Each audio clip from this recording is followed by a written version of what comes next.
Ternyata militer Israel jiper diberondong roket milisi Palestina lagi.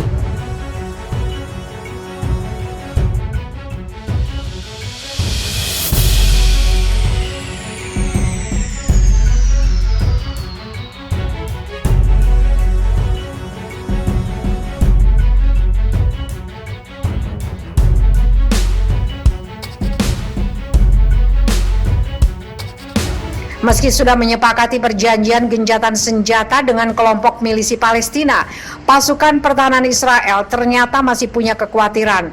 Oleh karena itu, militer Israel tengah menyusun rencana menyerang pejuang Palestina terlebih dahulu. Menurut laporan yang dikutip FIFA Militer dari media Israel Haaretz, sejumlah pimpinan politik negeri Zionis, termasuk Perdana Menteri Benjamin Netanyahu, memuji langkah gencatan senjata yang diambil. Akan tetapi, sejumlah perwira militer Israel justru memiliki ketakutan yang sangat besar. Para perwira IDF resah kalau-kalau pasukan milisi Palestina kembali melancarkan serangan roket masif. Banyak pihak yang menilai kekhawatiran para pejabat militer Israel terlalu berlebihan, sebab beberapa hari pasca gencatan senjata, militer Israel juga yang merilis data yang menjelaskan bahwa serangan ribuan roket milisi Palestina tidak seluruhnya berhasil. FIFA Militer mengutip data dari The Time of Israel sebelumnya melaporkan ada lebih dari 600 roket milisi Palestina yang gagal meledak dan gagal mencapai sasaran. Sementara itu, militer Israel juga meyakini milisi Palestina masih memiliki ribuan rudal tersisa. Di sisi lain, militer Israel juga memperhitungkan campur tangan Iran sebagai negara pendukung utama perlawanan milisi Palestina. Badan Intelijen Israel Mossad sebelumnya juga memastikan sudah mengetahui keterlibatan Iran dalam konflik yang terjadi lebih dari sepekan lalu. Seorang pejabat tinggi faksi Jihad Islam Palestina juga membenarkan ada dukungan keuangan dan suplai senjata yang diberikan negeri Mullah.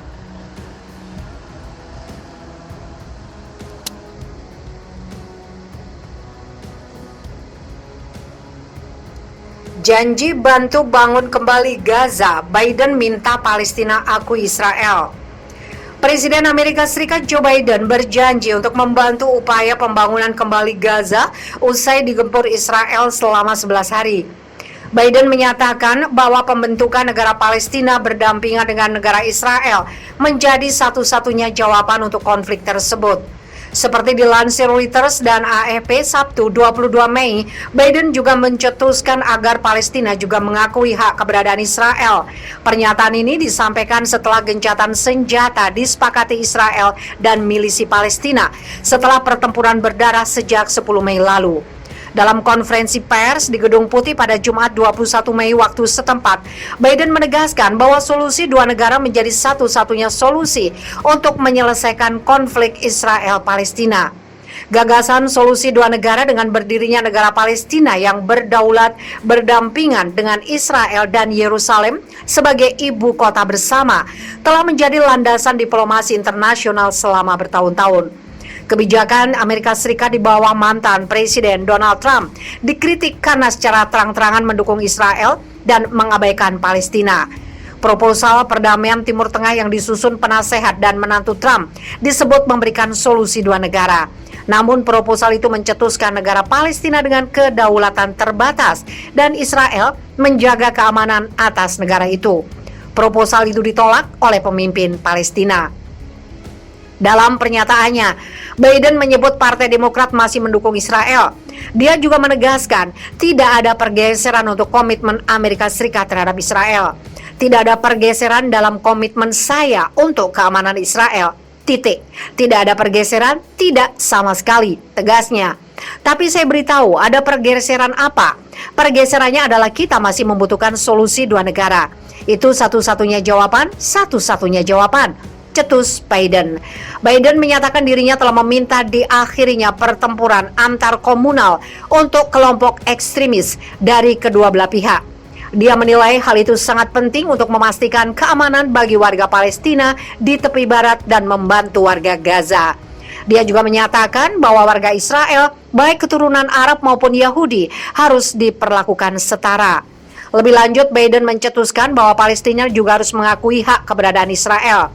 Mari kita perjelas di sini, hingga kawasan itu mengatakan dengan tegas bahwa mereka mengakui hak Israel untuk eksis sebagai negara Yahudi mereka. Tidak akan ada perdamaian, ucapnya. Dalam konferensi pers ini, Biden juga berjanji akan menyusun upaya-upaya besar dengan negara-negara lainnya untuk membantu membangun kembali Gaza. Biden yang pemerintahannya bekerja di balik layar selama berhari-hari untuk mewujudkan gencatan senjata Israel, milisi Palestina, menyatakan bahwa bantuan untuk kawasan itu akan dikoordinasikan dengan otoritas Palestina demi memastikan milisi Palestina tidak bisa menimbun persenjataan. Pertempuran Israel dan milisi Palestina sejak 10 Mei lalu dilaporkan menewaskan 243 orang di Gaza, termasuk 66 anak dan melukai 1.900 orang lainnya. Menurut Kementerian Kesehatan Gaza, para pejabat kemanusiaan menyebut kerusakan yang dialami Gaza akibat gempuran Israel akan memakan waktu bertahun-tahun untuk dibangun kembali dengan biaya mencapai puluhan juta dolar Amerika. Terkait gencatan senjata Israel milisi Palestina, Biden mengharapkan kesepakatan itu akan bertahan lama. Disebutkan Biden bahwa dirinya mempercayai Perdana Menteri Israel Benjamin Netanyahu akan menjaga keberlangsungan gencatan senjata itu. Saya mendoakan agar gencatan senjata ini akan bertahan. Saya mempercayai Bibi Netanyahu ketika dia menyampaikan kata-katanya kepada saya. Saya memegang kata-katanya, dia tidak pernah mengingkari kata-kata kepada saya, ujar Biden.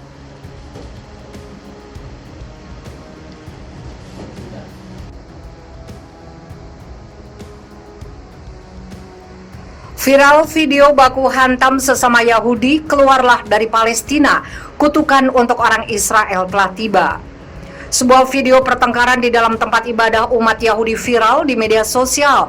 Video tersebut ramai dibagikan salah satu oleh halaman di Facebook Daily Times Arabic 21 Mei 2021. Dijelaskan dalam berbahasa Arab, seorang Yahudi yang terlibat baku hantam dengan jemaah lainnya tersulut emosi dan memperingatkan orang Yahudi untuk segera angkat kaki dari tanah Palestina. Dia berkata, keluarlah dari tanah Palestina karena waktu kutukan atas orang-orang Yahudi telah tiba dan tidak ada jalan keluar atau melarikan diri darinya. Keluarlah dari tanah Palestina dan menyebarlah ke seluruh negeri sebelum Anda dibunuh sekaligus. Kemudian ia mulai menampar anggota Knesset Parlemen Israel satu persatu dan berteriak, bangun, bangun sebelum kamu habis. Ini sudah sangat dekat. Tidak diketahui kapan video itu dibuat, namun komentar warganet mengkaitkannya dengan peristiwa penyerangan Israel ke Palestina beberapa waktu lalu yang berujung gencatan senjata. Mereka tahu dengan baik bahwa perintah Allah datang dan janji mereka dengan Allah sudah dekat. Dan ucapan ini ada dalam Al-Quran dan hadis.